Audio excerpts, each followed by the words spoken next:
ចាកិច្ចជាបន្តនាងខ្ញុំសូមគ្រប់អញ្ជើញលោកខៅគួងអនុប្រធានរដ្ឋបាលជលផលធ្វើបទបង្ហាញអំពីផលិតផលជលផលចាសូមគ្រប់អញ្ជើញ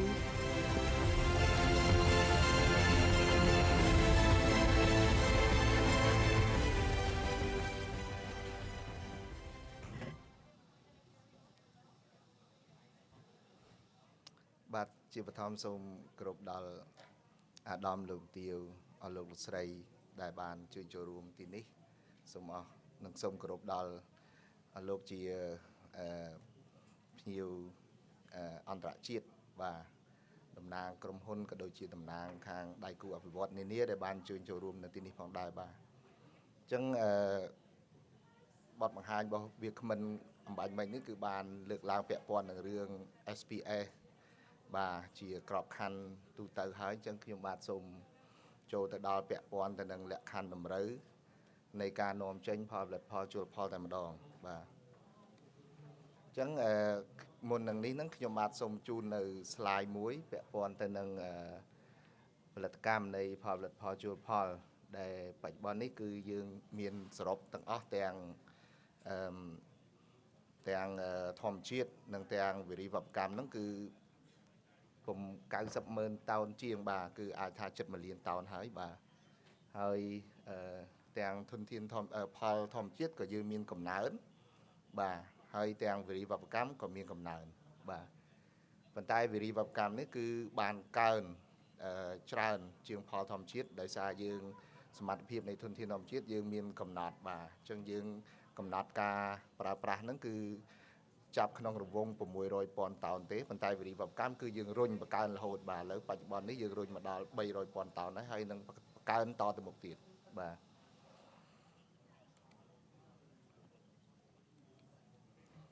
បាទមុននឹងចូលដល់លក្ខខណ្ឌតម្រូវនៃការនាំចេញនេះខ្ញុំបាទសូមបង្ហាញពាក់ព័ន្ធទៅនឹងថាតើបច្ចុប្បន្ននេះយើងមានអ្វីខ្លះដើម្បីត្រៀមខ្លួននៅក្នុងការនាំចេញបាទជាក្របខ័ណ្ឌគតិយុត្តជាក្របខ័ណ្ឌនៃបច្ចេកទេសនៃការបំពេញនៅលក្ខខណ្ឌតម្រូវនៅក្នុងការនាំចេញបាទអញ្ចឹងគឺសម្រាប់យើងនៅក្នុងក្របខ័ណ្ឌគតិយុត្តគឺយើងមានច្បាប់ជលផលបាទពីមុនយើងច្បាប់ឆ្នាំ2006ថ្មីនេះគឺច្បាប់ជលផលឆ្នាំ2025ទើបត្រូវបានប្រកាសឲ្យប្រើដោយព្រះរាជក្រមកាលពីថ្ងៃទី28មិថុនាឆ្នាំ2025បាទហើយនៅក្នុងហ្នឹងគឺក៏មានបានចែងអំពីចម្ពោះតាក់ទងទៅនឹងការគ្រប់គ្រងធនធានផលផលជលផលហើយនឹងការគ្រប់គ្រងនៅផលវិរិយវប្បកម្មផងដែរបាទហើយក្នុងហ្នឹងយើងក៏មាន National Action Plan តាក់ទងទៅនឹង Inspection and Control of Fish and Fishery Product ហ្នឹងក៏យើងមានបាទ Technical Guideline សម្រាប់ Inspection and Control ក៏យើងមាន Guideline Implementation សម្រាប់ Residual Monitoring Program ក៏យើងមានបាទ Guideline for Control of Aquatic Medicine នៅក្នុងវិរិយវប្បកម្មបាទក៏យើងមានហើយនឹងឯកសារពាក់ព័ន្ធទៅនឹងបច្ចេកទេសបានន័យថាជាលក្ខខណ្ឌបច្ចេកទេសជាគោលការណ៍ណែនាំបច្ចេកទេសក្នុងការអនុវត្តការត្រួតពិនិត្យហើយនឹងការបំពេញនៅលក្ខខណ្ឌតម្រូវនានាសម្រាប់operator សម្រាប់ប្រតិបត្តិការទាំងកន្លែងចិញ្ចឹមទាំងកន្លែងកែច្នៃដើម្បីអាចឆ្លើយតបទៅនឹងតម្រូវការនាំចេញបានបាទហើយតាមរយៈគម្រោង Catfish Capture ដែលបានផ្ដល់មូលនិធិដោយសហភាពអឺរ៉ុបនេះផងដែរក្នុងរយៈពេល5ឆ្នាំចុងក្រោយនេះគឺយើងបានរៀបចំឲ្យមានប្រព័ន្ធគេហៅថាវិញ្ញាបនបត្រCQS គឺ Cambodian Quality Seal បាទដើម្បីប្រើទៅលើផលិតផលជលផលបញ្ជាក់អំពីគុណភាពនិងសុវត្ថិភាពនៃផលផលិតផលជលផលដែរដែលវិញ្ញាបនបត្រនេះក៏មានតម្លៃគេហៅថាស្មើនឹង GMP GHP បាទហើយបច្ចុប្បន្ននេះគឺយើងមាន auditor របស់យើង27រូបត្រូវបានបណ្ដុះបណ្ដាលជំនាញឲ្យមានលទ្ធភាពនៅក្នុងការគ្រប់គ្រងក្នុងការធ្វើការសាវនកម្មទៅលើកន្លែងកែច្នៃទៅលើអីហ្នឹងដើម្បីចេញវិញ្ញាបនបត្រហើយយើងក៏មាន Food Business Operator របស់យើងហ្នឹងគឺ FBO ហ្នឹងគឺដែលមាន CQS ហ្នឹងគឺបានន័យថាគាត់បានបំពេញនៅលក្ខខណ្ឌតម្រូវបានវិញ្ញាបនបត្រហ្នឹងគឺបាន22ហើយ10ទៀតគឺកំពុងតែ audit ដើម្បីនឹងផ្ដល់វិញ្ញាបនបត្រតាមក្រោយផងដែរបាទហើយក៏យើងមានប្រព័ន្ធ Chemtrace សម្រាប់ជា digital traceability system នេះសម្រាប់ក្នុងការកេតដានគ្រប់គ្រងទៅលើចលនានៃផលិតផលទាំងវត្ថុធាតុដើមចូលទៅដល់កន្លែងកែច្នៃនិងពីបានថាពីខ្សែសង្វាក់ផលិតកម្មមួយទៅខ្សែសង្វាក់ផលិតកម្មមួយផងដែរបាទយើងក៏មានប្រព័ន្ធ database សម្រាប់គ្រប់គ្រងទៅដល់ National Residue Monitoring Program របស់យើងហើយក៏មានប្រព័ន្ធព័ត៌មាននៅក្នុង website របស់ FAA ផងដែរដើម្បីគ្រប់គ្រងទៅដល់ការចូលទៅមើលលក្ខខណ្ឌតម្រូវឬក៏ការចុះបញ្ជីផ្សេងៗហ្នឹងគឺយើងអាចចូលទៅមើលក្នុងនឹងបានបាទហើយការងារ official inspection របស់យើងនេះគឺកន្លងមកគឺយើងបាន inspect ទៅលើ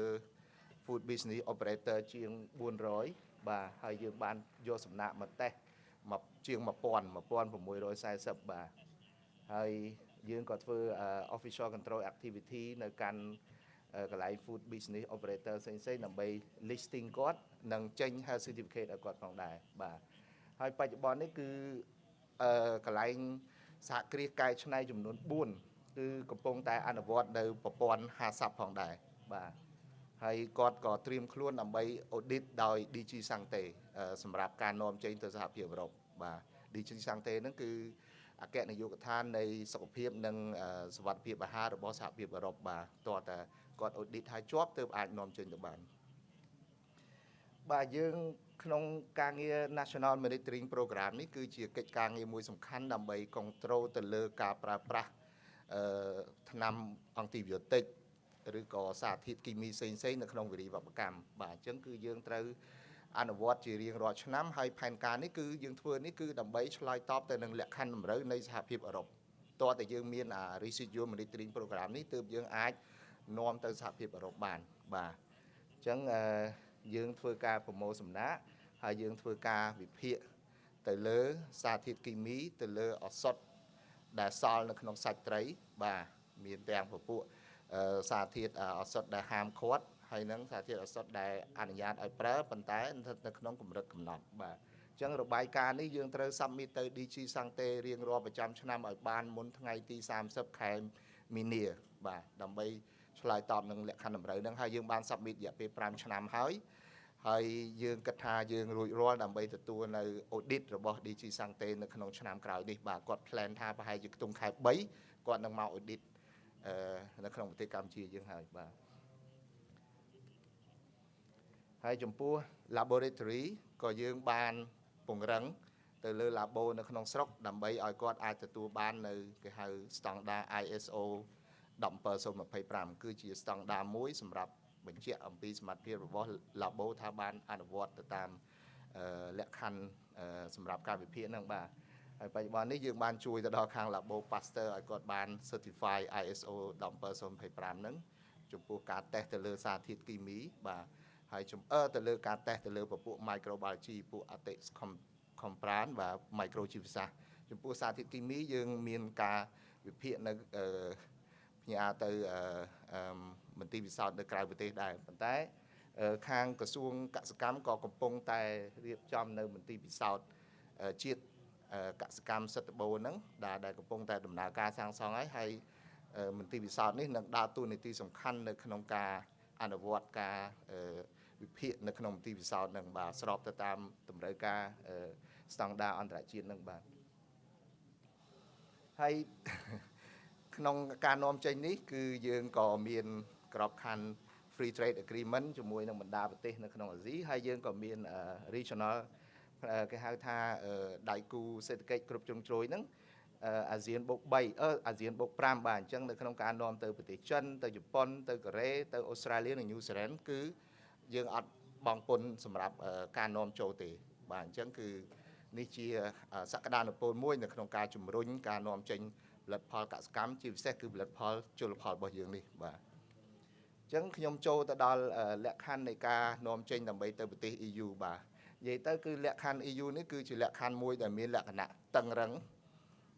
អាចថាតឹងរឹងជាងគេបាទហើយបើសិនជាយើងអាចនាំចេញទៅ EU បានយើងសឹងថាដូចជាគេហៅ global passport មានន័យថាយើងទៅនាំទៅប្រទេសផ្សេងទៀតក៏មិនមានការលំបាកដែរបាទព្រោះដោយសារលក្ខខណ្ឌតម្រូវរបស់គាត់គឺលំបាកជាងគេហើយបាទអញ្ចឹងគឺគាត់មើលទាំង legal framework ទាំងក្របខ័ណ្ឌច្បាប់របស់យើង ទាំងសមត្ថភាពរបស់អាជ្ញាធរមានសមត្ថកិច្ចទាំងការអនុវត្តកម្មវិធីត្រួតពិនិត្យសំណល់ទាំងការអនុវត្តរបស់អាជ្ញាធរមានសមត្ថកិច្ចទាំងសមត្ថភាពរបស់មន្ទីរពិសោធន៍ទាំងការអនុលោមរបស់ប្រតិបត្តិការផលិតម្ហូបអាហារហ្នឹង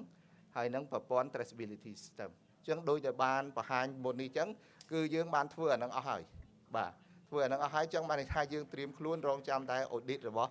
DG Sangte នៅក្នុងឆ្នាំ2026ទេបាទគឺពេលដែល audit ទៅជាប់គឺយើងអាចនាំចេញបានហើយបាទហើយក្នុងហ្នឹងគឺបាទនេះគឺបង្ហាញអំពី competence authority របស់យើងបានអនុវត្តការ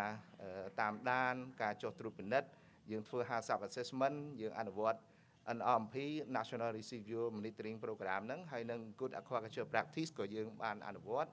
បាទហើយ Laboratory Service ក៏យើងបានអនុវត្តដែរបាទហើយចំពោះកសិដ្ឋានចំត្រីនៅក្នុងការនាំចេញគឺត្រូវតែអនុវត្តនៅគេហៅ Good Aquaculture Practice គឺ GAQP បាទអញ្ចឹងគឺគាត់ត្រូវគោរពទៅតាមលក្ខខណ្ឌនៅក្នុងហ្នឹងទាំងទៅលើការអនាម័យទៅលើទីតាំងទៅលើការគ្រប់គ្រងពូជទៅលើការគ្រប់គ្រងទុកដាក់សារធាតុគីមីការប្រើប្រាស់ថ្នាំការរក្សាទុកនៅចំណីការគ្រប់គ្រងគុណភាពទឹកការគ្រប់គ្រងសុខភាពរបស់ត្រីការគ្រប់គ្រងទឹកសំណល់ដែលបង្ហូរចេញហើយនឹងការរក្សាទុកនៅឯកសារកត់ត្រាទាំងអស់បាទតតមានទាំងអស់ហ្នឹងទើបគាត់អាចឆ្លើយតបទៅនឹង GAQP បានបាទហើយបច្ចុប្បន្ននេះគឺយើងមាន guideline នឹងហើយសម្រាប់វិរិយកម្មបាទយើងអនុលោមទៅតាមគោលការណ៍ GAQP របស់អាស៊ាននឹងផងដែរបាទអញ្ចឹងយើងអនុវត្តបានទាំងអស់នេះគឺយើងបាន certify GAQP គឺយើងអាច pass នៅក្នុងការបំពេញលក្ខខណ្ឌតម្រូវសម្រាប់ផលិតផលវិរិយកម្មបាទហើយចំពោះកន្លែងកែច្នៃគឺត្រូវតែអនុវត្តនៅប្រព័ន្ធHACCPបើសិនជាយើងចង់នាំទៅ EU បាទនាំទៅអឺរ៉ុបគឺយើងត្រូវអនុវត្តនៅបានន័យថាជា good manufacturing practice ហ្នឹងគឺជា prerequisite ហើយបន្តមកយើងត្រូវមានការ control ទៅលើstep ផ្សេងៗទាំងអស់ហ្នឹងបាទខ្ញុំគិតថាមិនចូលទៅ detail ទេព្រោះអីត្រូវការចំណាយពេលច្រើនណាស់អានេះរៀនមួយអាទិត្យអីបានអស់ឥឡូវយើងមានពេលតែប៉ុណ្ណេះនាទីខ្ញុំគិតថាបើឡាទៅបញ្យល់អាហ្នឹងគឺអត់គ្រប់គ្រាន់ទេបាទអញ្ចឹងគឺយើងមានHACCPនេះហើយបាទប៉ុន្តែ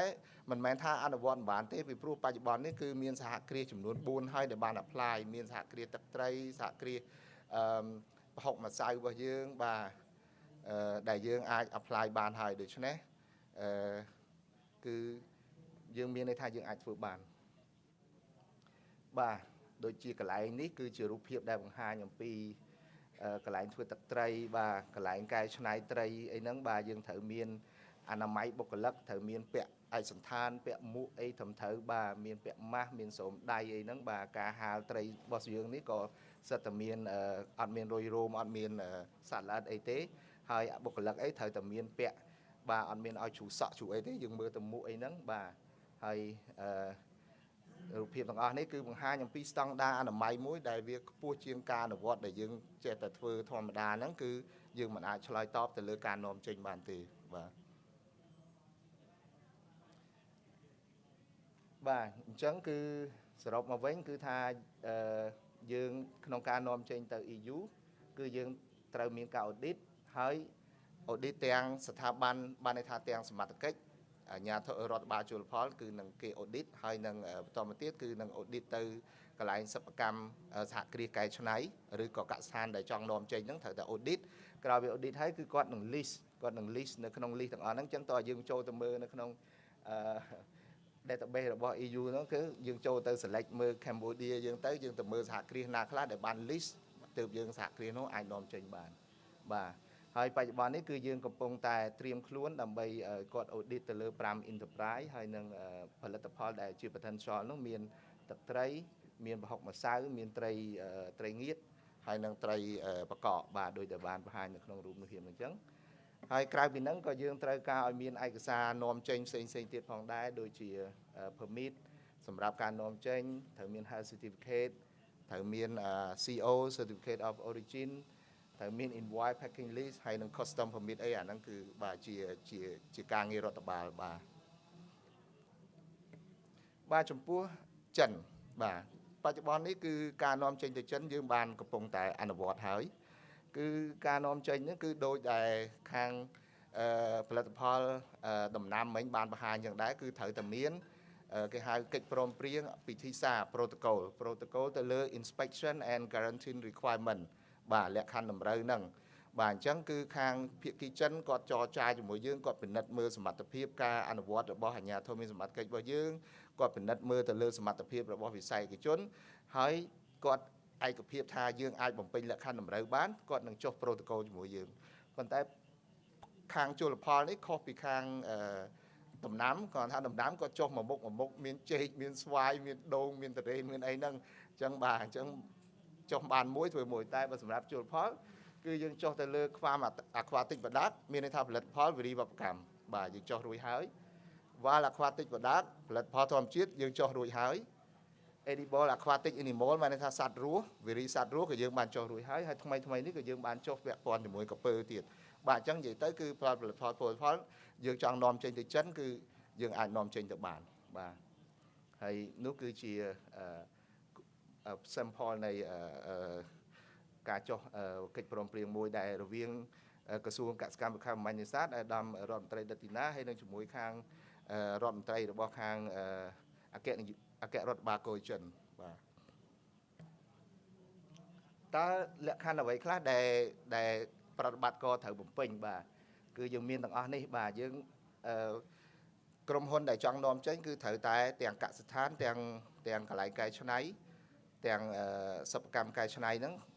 ត្រូវតែចុះបញ្ជីជាមួយនឹងខាងប្រព័ន្ធ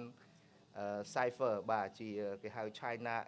Import Food Enterprise Registration គឺត្រូវចុះបញ្ជីហ្នឹងបាទហើយចុះបញ្ជីហ្នឹងគឺខាងរដ្ឋបាលជលផលជាអ្នកសម្របសម្រួលគឺគាត់ត្រូវមកចុះបញ្ជីរៀបចំឯកសារជាមួយរដ្ឋបាលជលផលហើយរដ្ឋបាលជលផលនឹងជួយសម្របសម្រួលនៅក្នុងការ recommend ទៅចុះបញ្ជីជាមួយនឹង GACC បាទហើយរយៈពេលដំណើរការវាអាចស៊ីពេលតិចដែរជួនកាល3ខែអញ្ចឹងដែរបាទអញ្ចឹងក្រោយពេលដែលយើងចុះបញ្ជីហើយយើងត្រូវបំពេញលក្ខខណ្ឌតម្រូវទាំងអស់ហ្នឹងប៉ុន្តែលក្ខខណ្ឌតម្រូវទាំងអស់ហ្នឹងបើសិនជាយើងអនុវត្តនៅប្រព័ន្ធគេហៅ Good Aquaculture Practice GMP GHP ហើយនឹងអនុវត្តនៅប្រព័ន្ធ50នោះឬក៏មាន CQS នោះយើងសង្កត់ថាអាចបំពេញនៅលក្ខខណ្ឌតម្រូវរបស់ប្រទេសចិនហើយបាទអញ្ចឹងបច្ចុប្បន្ននេះគឺមានផលិតផលរបស់យើងបាននាំចេញទៅចិនហើយបាទយើងមាននាំចេញត្រីប្រានាំចេញកពឹសនាំចេញប្រភេទត្រីផ្សេងទៀតផងដែរបាទកពើក៏យើងបាននាំចេញមួយជើងហើយដែរបាទអញ្ចឹងនេះគឺជានេះហ្នឹងចុះបញ្ជីប្រព័ន្ធហ្នឹងបាទហើយក្រៅពីហ្នឹងគឺក៏យើងមាន potential ទៅ export market ផ្សេងទៀតផងដែរដូចជាខាង USA ក៏យើងត្រូវតែ compliant ជាមួយនឹង HACCP ហើយយើងត្រូវតែ register ជាមួយនឹង FDA របស់អាមេរិកផងដែរហើយអូស្ត្រាលី New Zealand គឺយើងត្រូវតែបំពេញនៅលក្ខខណ្ឌតម្រូវផ្នែកនេះដែរយើងអត់ចាំបាច់មានការចុះបញ្ជីរវាងរដ្ឋនឹងរដ្ឋទេបាទហើយក៏អត់ចាំបាច់មានសហគ្រាសចុះបញ្ជីដែរប៉ុន្តែគឺត្រូវការ health certificate ហើយសហគ្រាសហ្នឹងត្រូវតែបំពេញបាននៅCQS ហ្នឹងបាទបច្ចុប្បន្ននេះគឺផលិតផលជលផលរបស់យើងបាននាំចេញដូចជា3-4កុងតឺន័រទៅកាន់អូស្ត្រាលីហើយ New Zealand ផងដែរបាទនេះគឺជា health certificate ដែលជា sample ដែលបង្ហាញហើយនៅក្នុងការចេញ health certificate ហ្នឹងក៏មន្ត្រីរបស់យើងហ្នឹងគឺចោះទៅយកសំណាក់យកទៅត្រួតពិនិត្យអីចឹងដែរមុននឹងចេញបាទអញ្ចឹងគឺនេះគឺជាការអនុវត្តនៅការត្រួតពិនិត្យផ្លូវការសម្រាប់ផលិតផលជលផលហ្នឹងបាទអញ្ចឹងអស់ម៉ោងហើយអញ្ចឹងខ្ញុំសូមបញ្ចប់ត្រឹមនេះហើយសូមបាទមានសំណួរអីសូមអញ្ជើញបាទសូមអរគុណ